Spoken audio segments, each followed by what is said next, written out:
César, qué honor, qué honor. Nada, qué placer que estés aquí. Por eso va bien la empresa. Por eso va bien la Sí. Ay. Bueno, Mercè, bon dia.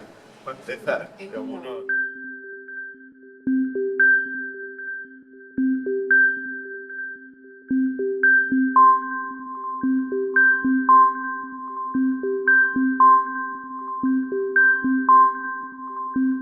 Muchas gracias por haber venido de Barcelona aquí a este edificio de Tabacalera en Donosti. Bueno, yo quería hablar contigo un poco de... Bueno, yo creo que hay un cambio en la vejez y el envejecimiento. Yo creo que, bueno, creo no, se extiende la vida y por tanto yo creo que estamos en un momento en el que nos deberíamos de replantear las maneras, los enfoques que tenemos de vejez, ¿no? Y por eso te hemos invitado. Tú que, bueno, has sido profesora de la Autónoma de Barcelona de Psicología de Envejecimiento, trabajaste en la Diputación de Barcelona, trabajaste en la Fundación La Caixa, has trabajado, hiciste la tesis en participación de personas mayores, trabajaste muy activamente tanto a nivel nacional como internacional en distintas redes, incluido todo lo que tenía que ver con el paradigma del envejecimiento activo, colaboraste con Calache, bueno, tienes amplia experiencia. Y por eso te quería un poco preguntar, ¿no? Este paradigma del envejecimiento activo que ha sido preponderante en gerontología, ¿tú crees que al hilo de los cambios que tenemos en este momento convendría revisarlo, convendría, sabes, enfocar de otra manera? ¿Cómo está vigente en parte?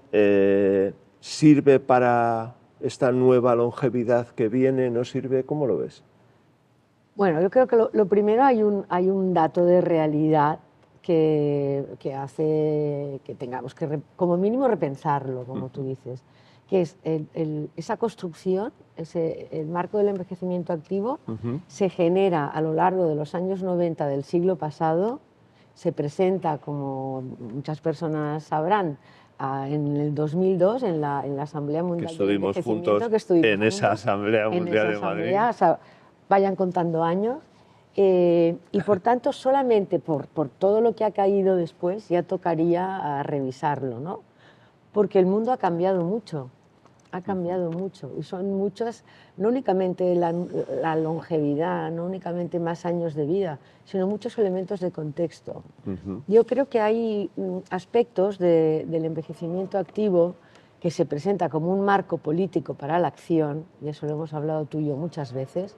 Hay aspectos del envejecimiento activo que fueron positivos y que creo que siguen siéndolo, porque con ese marco político para la acción se entra todo un río en términos serios, digamos así, hablaríamos de un nuevo marco, valga la redundancia, unas nuevas coordenadas, en las que en lugar de pensar en la vejez solo desde las enfermedades o desde la salud o desde lo biológico, se introduce una mirada más amplia.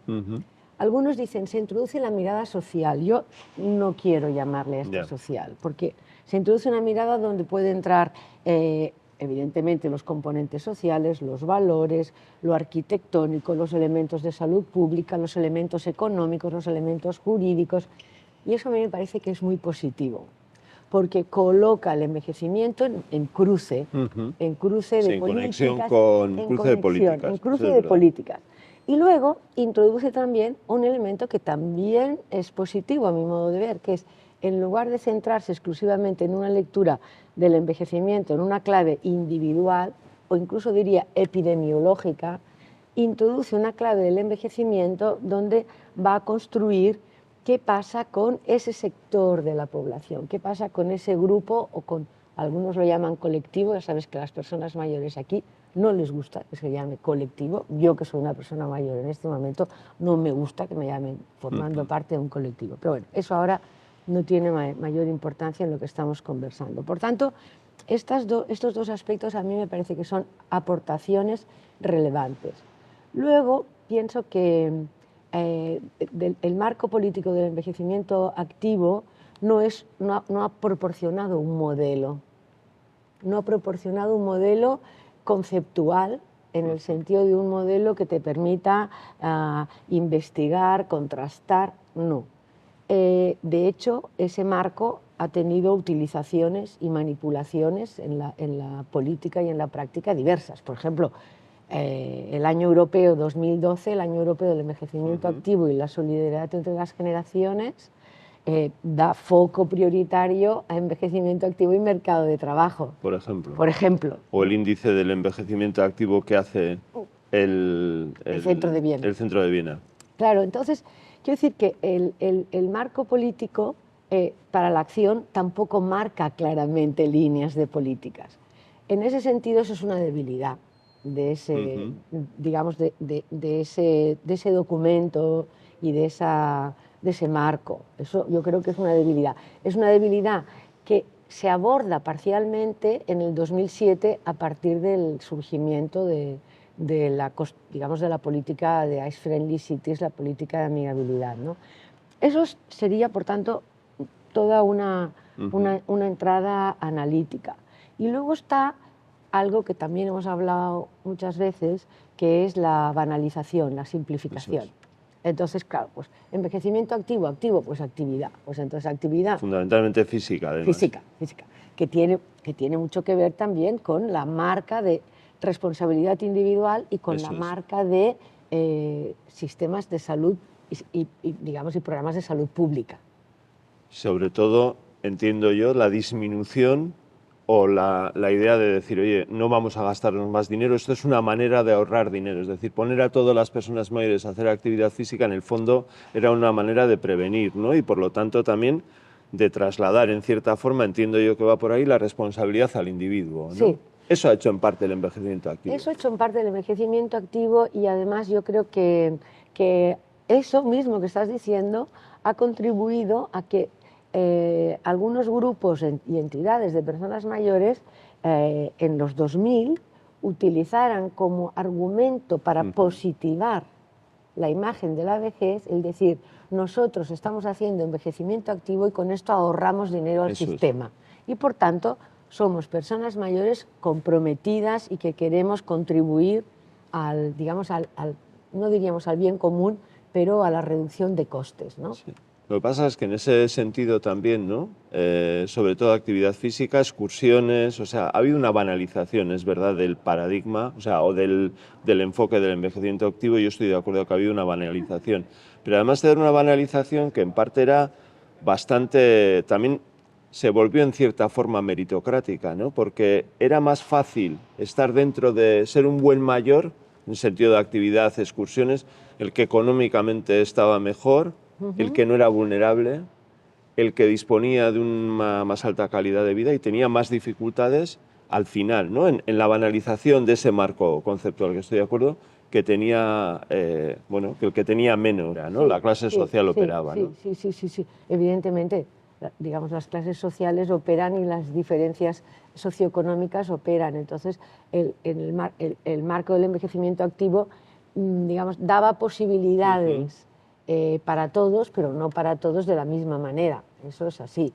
Luego yo creo que hay otra cuestión que es la variedad de actividades también está marcada por un componente de clase. Claro. Es decir, que ir a caminar, vale, pues digamos, todos los que pueden caminar y todas las que pueden caminar pueden ir a caminar. Si tú has sido profesor universitario, tienes unas posibilidades a lo mejor de ir a caminar por sitios más variados, ir a caminar para hacer determinadas visitas culturales. Sí. Por tanto, ahí creo que, que hay elementos que evidentemente son a criticar y sobre todo a reflexionar, ¿no? ¿Qué es lo que ha permitido y qué es lo que tocaría abrirse, ¿no? Tocaría buscar alternativas, toca pensar de otras maneras. Claro, pero en ese paradigma, ¿no? Además de la parte más cultural y la parte más física, claro, pues al final, ¿no? ¿Quién era un buen mayor? ¿No? Pues buen mayor. Daba lo mismo estar en la playa de la Concha que en la de la Barceloneta, la tuya, que en la playa de la Malagueta. Buen mayor, ¿quién era? Pues el que se ponía el chándal a las 8 de la mañana, de 8 a 9 no sé qué, de 9 a 10 iba a aprender euskera, catalán, inglés, lo que le tocara, de 10 a 12 cantaba en un coro, luego hacía tal. O sea, creo que el paradigma además, la concreción práctica de ese paradigma, lo que buscaba era casi un buen mayor era un mayor hiperactivo, vamos a decir, ¿no? Para muchas, o sea, había... ¿Qué echabas de menos? O sea, ¿tú qué echas de menos de esas dimensiones del envejecimiento activo? Es decir, ¿qué podríamos sumar de alguna manera? ¿O qué cambiarías de esas dimensiones? Hombre, De cara al futuro me refiero, ¿eh? Sí, lo primero creo que también tú has introducido en tus reflexiones en otros momentos una cuestión de un tipo de modelo que se impone. Sí, Richman, por ejemplo, en La muchedumbre solitaria. Claro, entonces ese es un tipo de modelo que se impone y un modelo que se impone que permite una adhesión, diríamos fácil, ¿vale? Y que permite a la vez que las personas lo aprendan y se lo hagan suyo, lo incorporen y por tanto en este sentido es un modelo efectivo.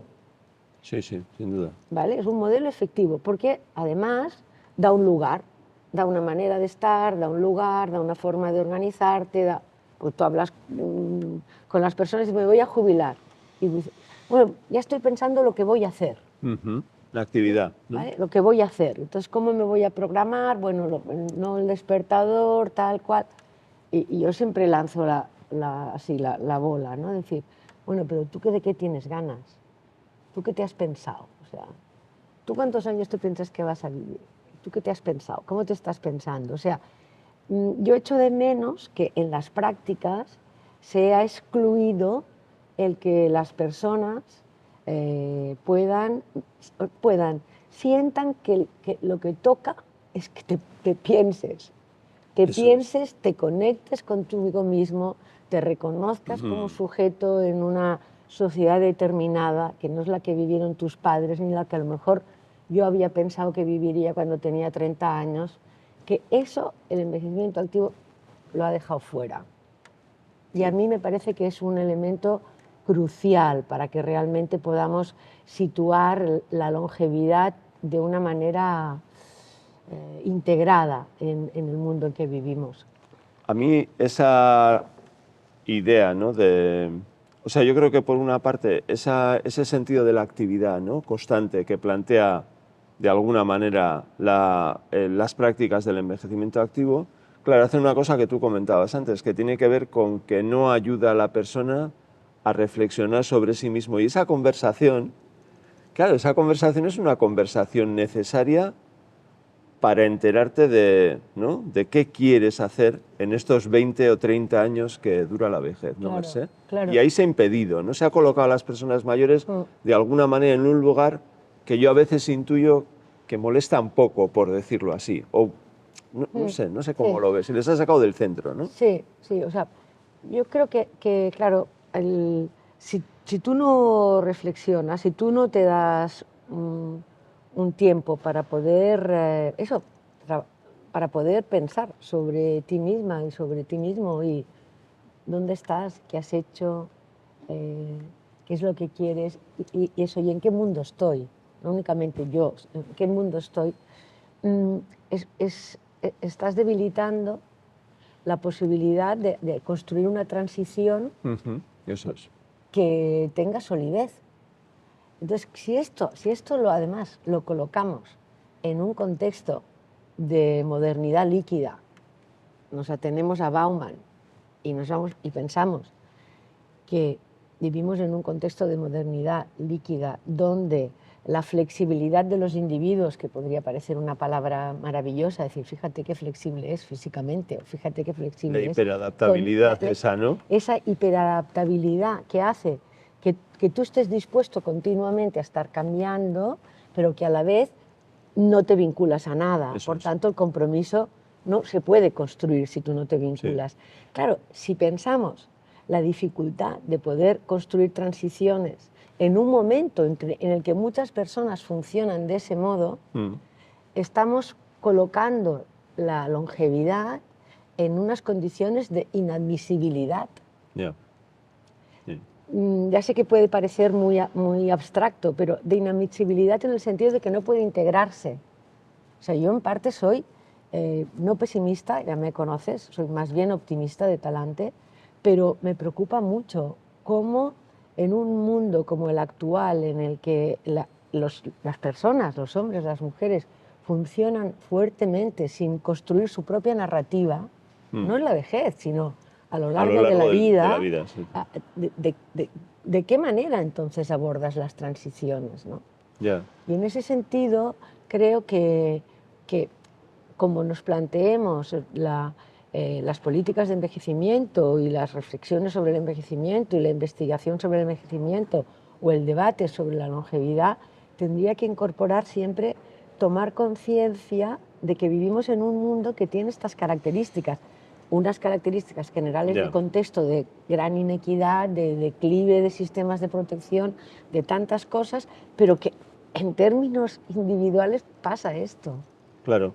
Luego yo también lo que veo ahí es que, en cierta forma, a ver, a las personas mayores, por un lado, se les dice, ¿no?, desde fuera lo que tienen que hacer, por el otro lado, se les cercena la posibilidad de tener un proyecto personal y un lugar central, ¿no? Es como si ya nos parece bien, ¿no?, el apartarles un poco, ¿no? Claro. Esto tiene una consecuencia no solo a nivel personal, sino a nivel social, es decir, en Euskadi o en Cataluña. En el 2030 las personas mayores de 65 años eran el 25%. Claro, esta sociedad puede, y esta es la pregunta, no contar con el 25% de su población en la construcción social y en la respuesta a los retos que esta sociedad tiene. Es decir, podemos apartar y no contar con 1 de cada 4 ciudadanos. Eso es un poco las consecuencias también, ¿no? ¿Cómo lo ves esto? Sí, yo creo que esa es una de las consecuencias de no plantearnos el tema con buenas preguntas, ¿no? De no plantearnos el tema con buenas preguntas en el sentido de entender que no se trata solo de aspectos voluntaristas, sino se trata de pensar ciertamente en qué ocurre con las dinámicas sociales, qué ocurre con las estructuras sociales y qué ocurre con las personas cuando envejecen. O sea, tú como individuo no te puedes sostener si no cuentas con la mirada del otro que te reconoce. Muy claro, y además en toda esta conversación hay algo que yo creo que he hecho en falta del envejecimiento activo y que creo que tú en parte lo estabas todo el rato mencionando, y ahora cuando decías lo de la hiperadaptabilidad a las situaciones y tal, ¿no? Que es qué pasa con las relaciones, ¿no? Porque el paradigma del envejecimiento activo no, yo creo al menos que no ha construido, o a mí me hubiera gustado que hubiera puesto más leña, ¿no?, en la cuestión relacional, porque si no nos reconocemos en el otro, lo decías tú antes, aquí qué pasa, ¿no? Claro, eso a mí me parece que es un elemento clave, el colocar este principio como motor principal, ¿no?, como un motor principal. El relacional. Sí, el relacional. Porque no únicamente en una clave de los individuos, sino también en una clave de las comunidades. O sea, a la hora de pensar en el envejecimiento, políticas de envejecimiento, políticas de longevidad, dices, bueno, ¿cómo? ¿Es solo una responsabilidad pública? Esto no, es una responsabilidad que atañe a las familias, que atañe a los grupos primarios, que atañe a los marcos comunitarios, que atañe a las políticas públicas, que ese es un ángulo, y el otro ángulo es cuáles son las situaciones, cuáles son las condiciones objetivas, cuáles son los sistemas de valores, ¿no? y de qué forma se produce la construcción de subjetividades en el mundo actual. Entonces, claro, si las personas mayores están colocadas solo en una posición residual de haced pero no molestéis, o de contribuid como apoyo a las familias pero no reivindiquéis más, o de acercaos a nuevas posibilidades pero no perturbéis, o situaros en una clave de consumo, además siguiendo la lógica, digamos, de mercado y de consumo, pues situaros en una posición de consumo, en una economía plateada, en una silver economy, que está ahí, digamos, no, pero es que el libro verde de la OCDE, que tú has leído y yo también, eso es un poco un resumen, ¿no? Oye, cuidarnos de la familia, hacer ejercicio, trabajar hasta muy tarde y gastaros dinero en la silver economy, digamos, este es el plan que la OCDE, por ejemplo, tenía para el 25%, o dijo hace un par de años que tenía para el 25% de la población. Eso yo entiendo que es sacar de la centralidad de la construcción de la sociedad y de la respuesta a los desafíos futuros a ese 25% de la población. Sí, sí. Oye, ¿y cómo haces? O sea, las relaciones, ¿cómo las ves ahora? Porque a mí es algo que me preocupa, ¿no? Yo cada vez veo unas relaciones, bueno, más teñidas por lo instrumental, coste-beneficio, este aumento de la individualidad, los cambios en los modos de vida y convivencia, la soledad. ¿Cómo ves tú todo esto? Cuando estabas haciendo la pregunta, he pensado que es importante pensar en las relaciones, considerando, a lo mejor te sorprenderá, considerando relaciones, duelos y límites y barras, fragilidades, barras, omnipotencias. A ver. Y voy a intentar Sí. concretarlo, ¿no? Claro, las relaciones, fijémonos que las relaciones son básicas porque digamos, para el individuo, subjetivamente, las relaciones son oxígeno, y sin oxígeno la subjetividad no se construye, ¿no? Por eso hablábamos de la importancia del reconocimiento de la mirada del otro.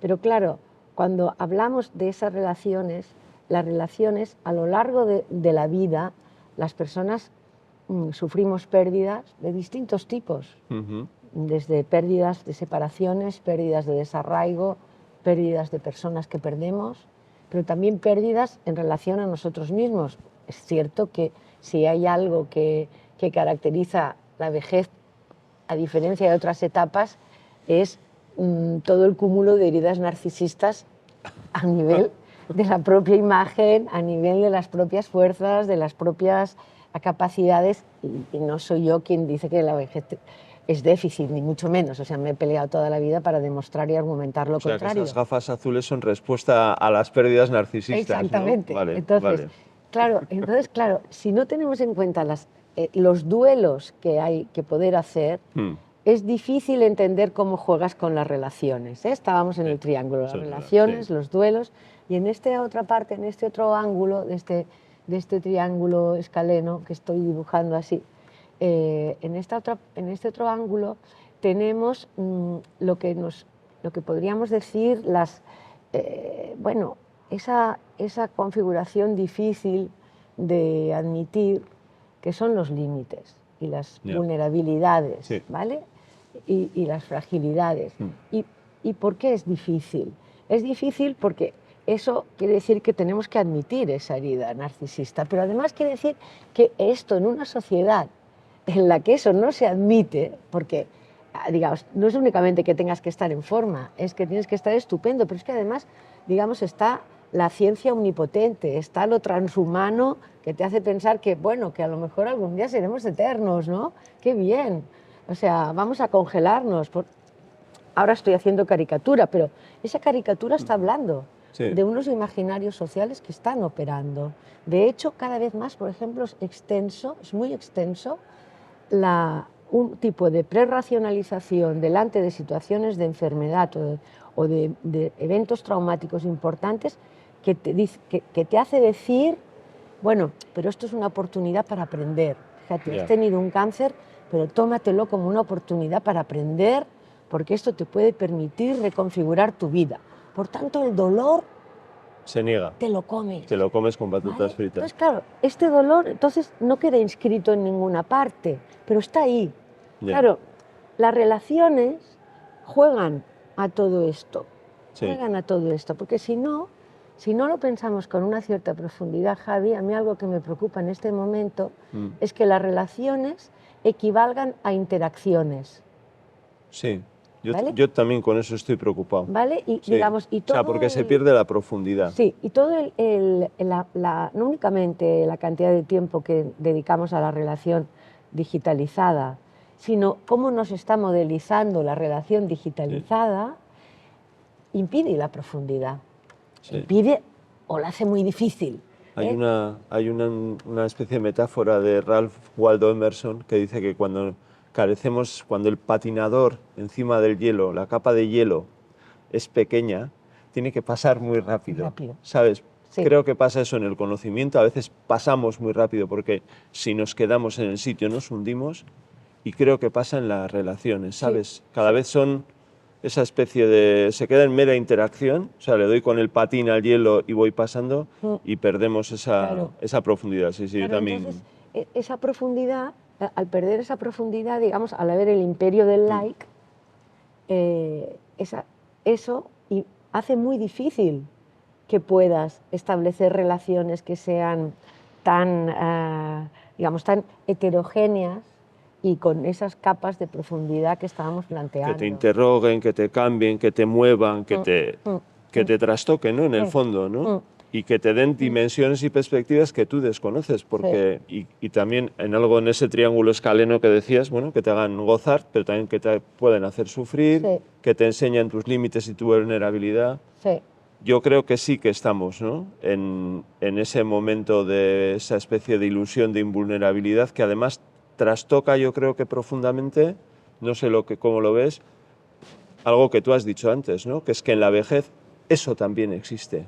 O es una etapa del ciclo vital en la que se caracteriza por eso que no es la totalidad, ¿no? Claro, claro. Entonces eso es muy determinante. Es muy determinante para cada individuo y es muy determinante para las relaciones y para cómo se puede configurar o no el reconocimiento. Y entonces, por eso, la crítica que en su momento, y no quiero volver atrás, no estoy volviendo atrás para hablar del envejecimiento activo de nuevo, pero la crítica de que el envejecimiento activo involucraba muy poco la participación, el lugar de las personas en situaciones de dependencia, a mí me parece que ese es otro punch a señalar como un déficit. O sea, no podemos pensar en sociedades longevas sin pensar en cuáles son los caminos posibles, las circulaciones posibles para esos distintos momentos de la vejez, no únicamente para cuando estás estupendísimo y estupendísima. Bueno, es que yo estoy de acuerdo con esa crítica, ¿no? Creo que uno de los grandes déficits de la plasmación del paradigma del envejecimiento activo en las prácticas de los municipios, vayas por donde vayas, da lo mismo aquí que en Europa, que en Latinoamérica, era la exclusión de los cuidados y la exclusión de la vulnerabilidad. A mí eso siempre me ha parecido, aparte poco compasivo, me parecía que hacían una especie como de, ¿no? Transformaban el envejecimiento en algo sin reconocer, digamos, la profundidad, ¿no? ¿Tú también lo has visto? Sí, pero yo creo además que esto nos tendría que servir un poco como una constatación que ayudar a hacer una palanca hacia otros planteamientos, ¿no? Tú, por ejemplo, hablas mucho y estás argumentando y defendiendo todo un enfoque de hablar de vivir la vejez con sentido, de buscar... Sí, ahí va por ahí, ¿no? sí. La plenitud o la vida plenilla, vamos a decir. Sí. Claro, yo cuando pienso, o a veces te he escuchado, bueno, y lo hemos conversado algunas veces también, pero cuando pienso en ese vivir la vejez con sentido, pienso siempre en cuán importantes son las biografías, ¿no? y los proyectos. O sea, sería dos elementos Y de clave, dónde ¿no? vienes a dónde vas, ¿no? Sí, Vamos a decir, la línea continua. Claro, pero también de cuál es el relato de tu vida que tú haces. Ya, claro. La narrativa. Claro, la narrativa, porque si tú no puedes saber, si tú no construyes un cierto relato de tu vida, es difícil que puedas ubicar más allá de lo inmediato, más allá de escoger en la oferta de los proyectos. Es muy difícil que puedas construir con sentido si no haces tu relato. Sí, yo creo que hace falta ese relato y hace falta esa especie de ventanita a tu mismidad, ¿no? Ese diálogo interno también, ese relato, y creo que hace falta en términos relacionales el diálogo con los otros, ¿no? Que es lo que de alguna manera también te posiciona o te pone en un lugar diferente, ¿no? Sí. También creo que cuando hablamos de vida plena, a veces yo pienso, ostras, quizás es demasiado maximalista, ostentoso, un poco así, un poco de aparador, ¿no? Sí. Y a mí eso me preocupa, no me gusta, porque si es de aparador, por un lado, porque me parece que es tanto que entonces es como colocar en una expectativa imposible de satisfacer, ¿no? Entonces, bueno, que la vida plena para los que tengan mucho dinero. Venga, vida plena para los que no les pase nada. ¿Estos cuántos son? Pues eso no funciona, ¿no? Y luego también, porque creo que cuando hablamos de vida plena, sí que hay otra vertiente, otra mirada de análisis de vida plena que contrasta plena con vacío. Ya. Y esa me parece otra reflexión interesante, en otro orden, que es cuántas personas mayores de lo que te hablan es de una vida con vacío.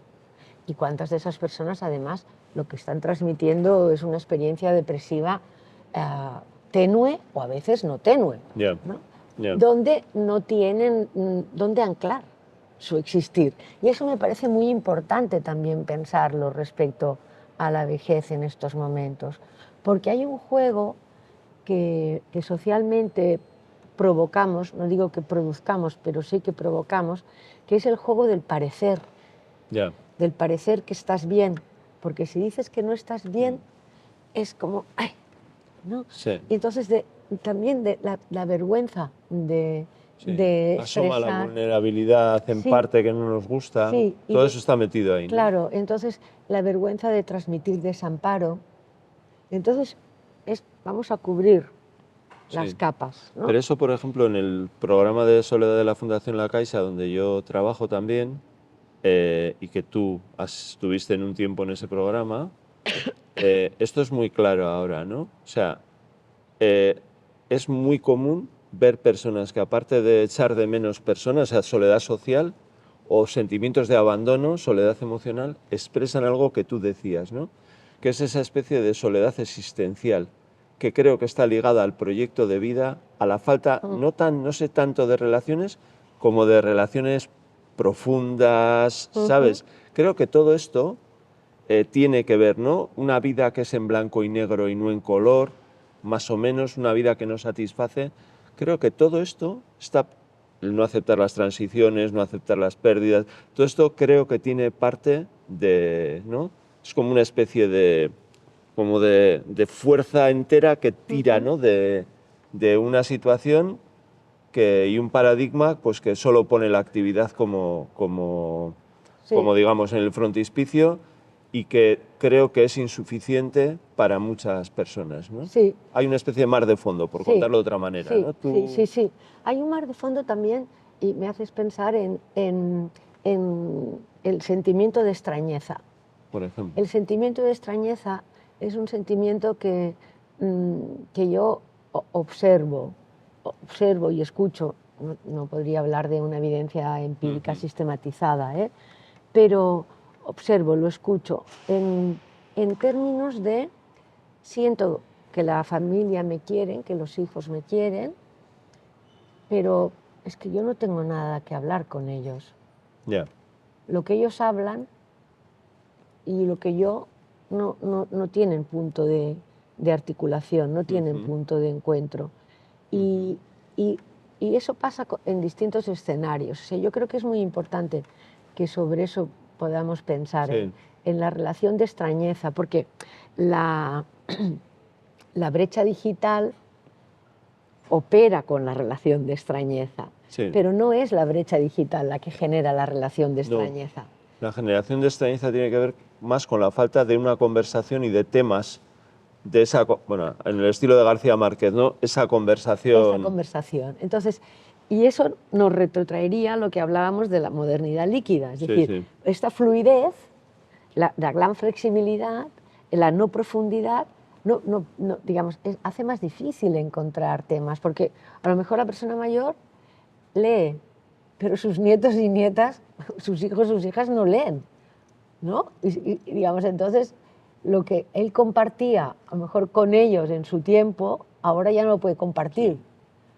Es que hay una ruptura, es como una sima, ¿no? Yo a veces entiendo lo que dices, ¿no? O sea, tú vas caminando y de repente tú tienes una sima y se ha perdido el suelo donde pisas y de repente no hay manera de enganchar. Y lo que tienes en el otro lado, pues es algo que no...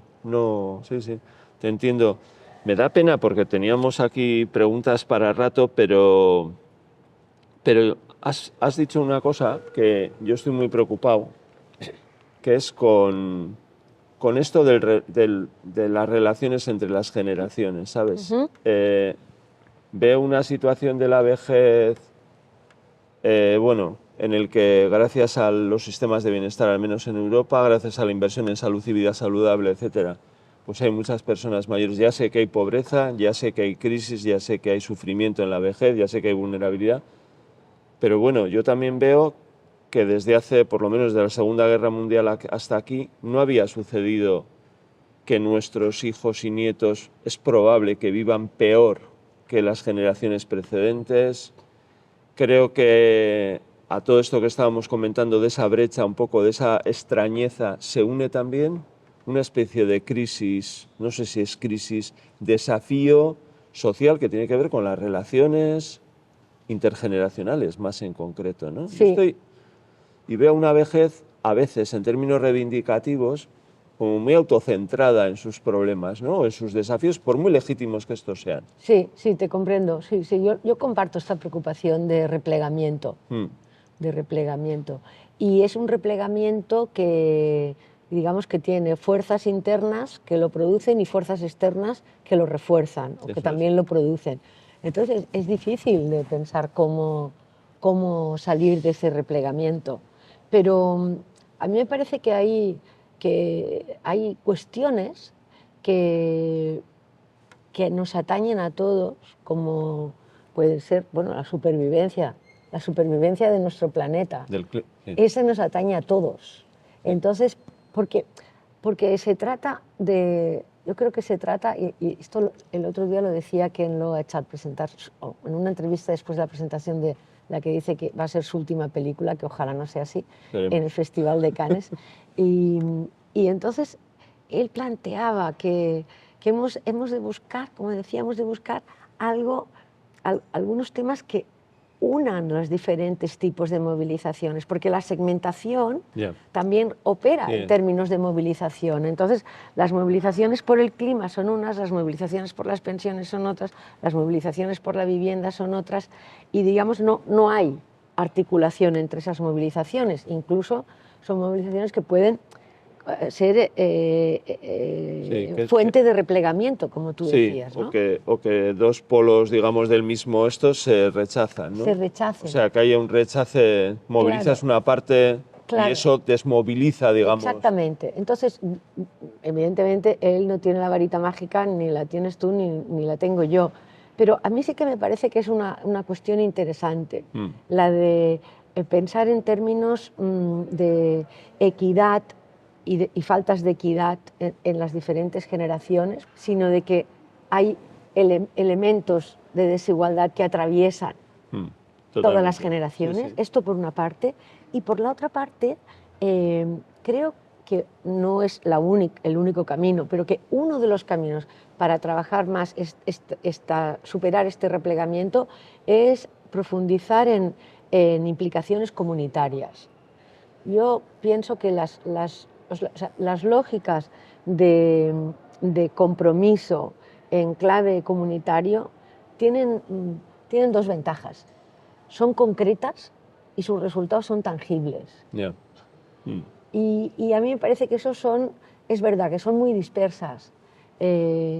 Pueden resultar muy frágiles, muy débiles, pero digamos... En cuanto dejas de impulsar eso y dejas de trabajarlo, Claro, parece como el ejercicio físico, ¿no? Que mientras haces bien, pero que sí, se recupera pronto, pero también se pierde rápido. claro, pero también es cierto que entre las personas que han participado, por ejemplo, en grupos de apoyo comunitario durante los periodos más fuertes de pandemia, hay grupos que han pervivido.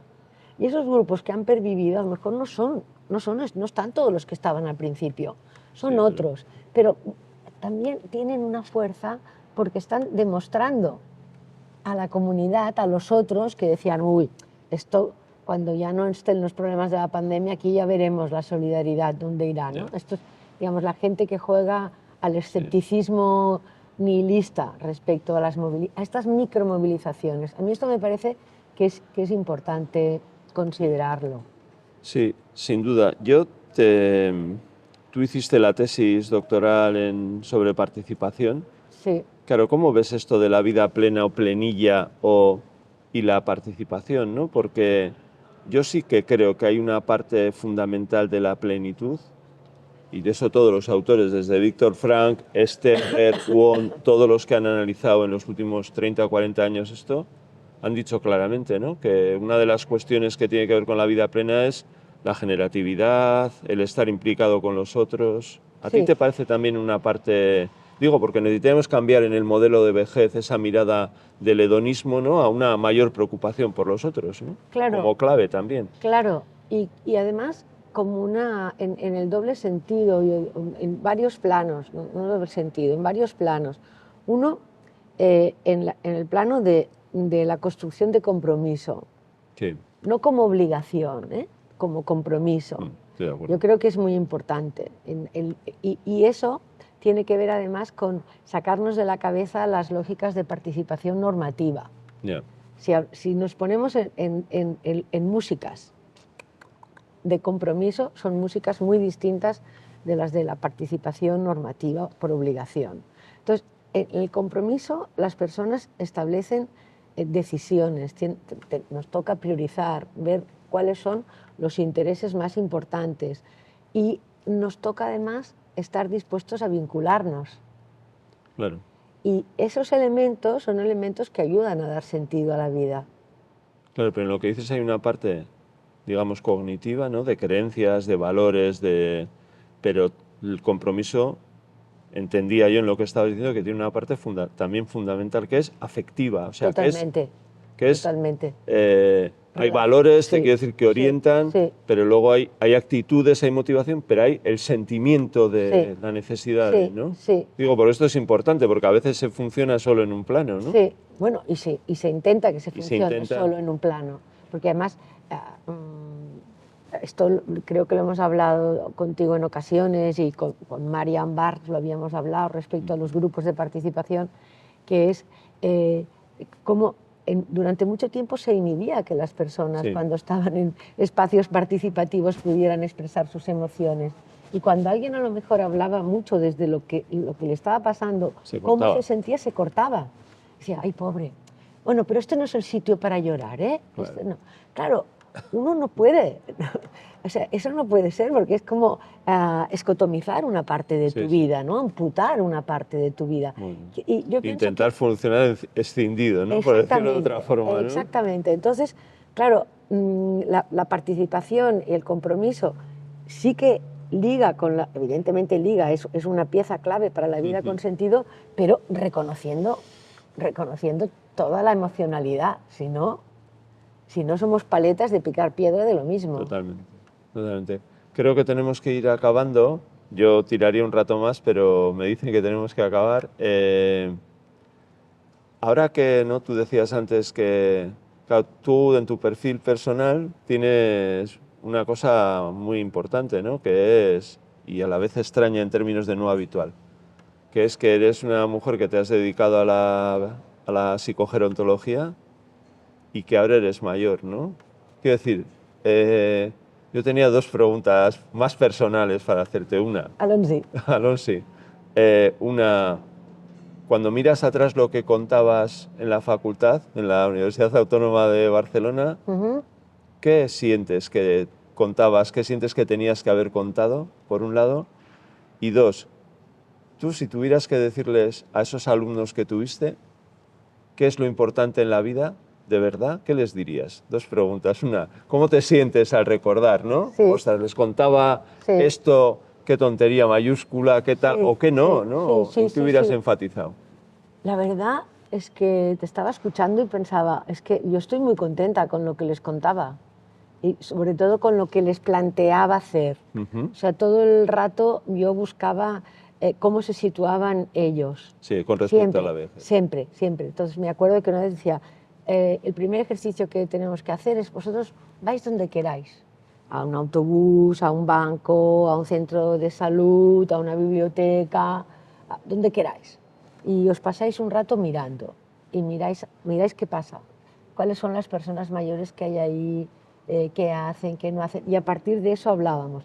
Intentaba, por ejemplo, salir de que las personas mayores eran sus abuelos y abuelas. Yeah. ¿vale? O sea, Por intentabas tanto, abrir el foco, ¿no? intentaba Diversidad. abrir el foco, pero además porque eso me permitía trabajar con ellos cuáles eran, digamos, los estereotipos más anclados Ya. y también las visiones de lo que les producía miedo respecto a la vejez. Yo les planteaba mucho decir, bueno, y cuando tengas 80 años, ¿tú cómo te ves?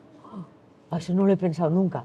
Sí. Entonces, ese enfoque, yo me siento muy satisfecha de esto. Y la segunda pregunta era...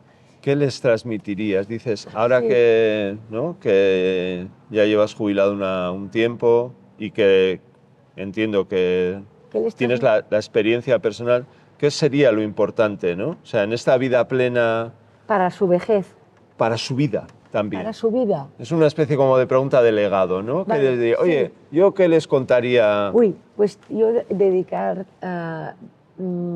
tiempo a esta reflexividad sobre uno mismo. O sea, yo creo que la inversión de tiempo y de energía en conocerte a ti mismo, en saberte, me parece fundamental. Y luego, otra cosa, claro, es mi opción también vital, pero la de no olvidarte que formas parte del mundo Ya. y por tanto el compromiso es algo que alimenta tu corazón. De todas formas, ya la última y me callo, tú has tenido un papel relevante también en tu ciudad, en el Ayuntamiento de Barcelona, has sido presidenta del Consejo de Personas Mayores, has sido activista, bueno, secretaria, no, perdón, presidenta no. pero estuviste coordinando el Consejo de Personas Mayores, sí. perdona. No, coordinando acciones del Coordinando Consejo. acciones del Consejo. Vale, pues Sí. nada, rebajamos 3 pisos tú esto, pero tú has estado comprometida Sí, mucho. con la ciudad. De todas estas políticas, Sí. ¿quién se tiene que ocupar? Digo, porque servicios sociales, Sí. o sea, no sé yo, pero en el fondo estas políticas de vida plena o de cambio, ¿desde dónde se podrían impulsar? ¿no? Son Desde una ciudad. forzosamente transversales. Son forzosamente transversales. Ya. Por tanto, Eso también es el reino de nadie, pero transversales no para que funcione tienen que pasar dos cosas.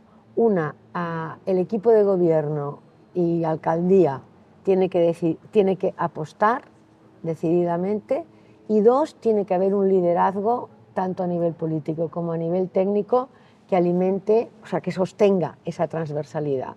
Si no, esto es papeleo, digamos. Y luego creo que hay una cosa también que es muy importante, que es que hemos de pensar que las instituciones serán más creativas cuanto más gente fuera de las instituciones elabore creativamente. Y la participación creativa no se va a generar desde las instituciones, se va a generar desde otros formatos y desde otros desde la sociedad civil, pero además impulsándola, entiendo, ¿no? Dando oportunidades y creando un caldo de cultivo. Sí. Esto es algo que cuando Dolores Majón hizo su tesis a propósito de los baby boomers y los pre-boomers, y que pensaba que parecía como las aspiraciones para su participación en el futuro, no la palabra autogestión, pero la palabra hacer desde nosotros aparecía como un elemento sustantivo. Y yo creo que eso además es una posibilidad que permite reconocer la heterogeneidad de grupos, de aspiraciones, de intereses. Posibilidades e intereses puestas en escena de todo eso. Sí. Eso el formato, digamos, institucional de participación, no te lo da. No, ni desde un ayuntamiento ni desde otro tipo de entornos. Oye, pues nada, 1000 millones de gracias por el tiempo, por haber venido a Donosti. Un placer. Ahora además tienes la posibilidad de darte un bañito si quieres, Venga, o sea que nada. Me voy a la Concha. A la Concha.